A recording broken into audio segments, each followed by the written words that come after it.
Now, AJ, you say that I'm giving the public information like what you do in your bedroom, your sexual preference, that type of thing. I'm saying Why that, do I do this? I'm not saying that necessarily you're going to be doing that, but you have to keep in mind that the things that are protected by privacy are the most intimate and personal things that an individual has about himself, not necessarily AJ, at the point at which you look at my criteria, how is the things that you explained that you claim that I give to the public, how do those fit in the criteria? Do those pose a direct harm to society? The point I was trying to make there is the fact that the things that an individual has the right to keep private aren't necessarily the things that you need to have to enhance the public discourse or the marketplace of ideas.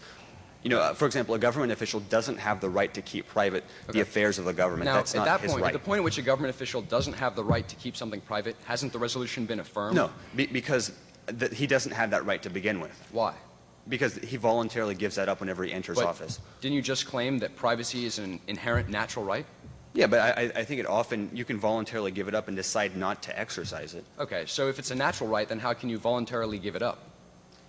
By deciding not to exercise. Well, I think you're trying to basically contort this. You're not necessarily giving up your right, but you're deciding voluntarily not to exercise it. Your argument is that privacy is very essential to the individual, correct? Privacy is very essential. At the point at which it's very essential, then how can the individual even exist if the individual decides to become a public figure? A public figure, you have to keep in mind, isn't giving up his entire right to privacy. You have to keep in mind that different people in different situations have different claims to privacy. Do I, as the affirmative, force individuals to give up all their right to privacy, or only when there's not all of their right to privacy, but even with the criteria you set up of rational decision making, so if government individuals can give up their right to privacy to a degree and not be infringed upon, can't I limit the right to privacy to a degree and not destroy the autonomy of the individual? No, but I think it's a different thing, because whenever you assert the right to know over the right to privacy, that right has to exist. In other words, that government official doesn't have the right to keep those things private to begin with, so there's no issue of the right to privacy. You make the argument of definite versus potential harm.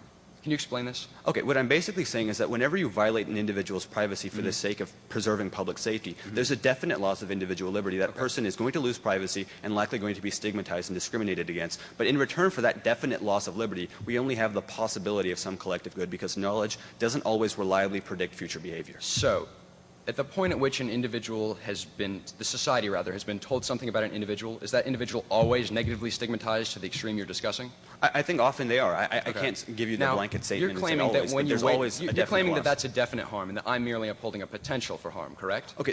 What happens when the potential for harm is incredibly extreme and the harm that you uphold is not? Okay, when the potential for harm is incredibly extreme, when the harm is obvious, undeniable, and so very dangerous, you don't have the right to keep that private. I don't have the right to say, at that point, hasn't the resolution been affirmed? No, because that's not an issue of the right to privacy. I don't have the right to carry a grenade onto an airplane. So at the point at which you say, I'm not debating when the right to privacy is protecting something that's harming society, what ground do I have as the affirmative? I think that you can protect society, but the costs that you're taking are unjust. Okay.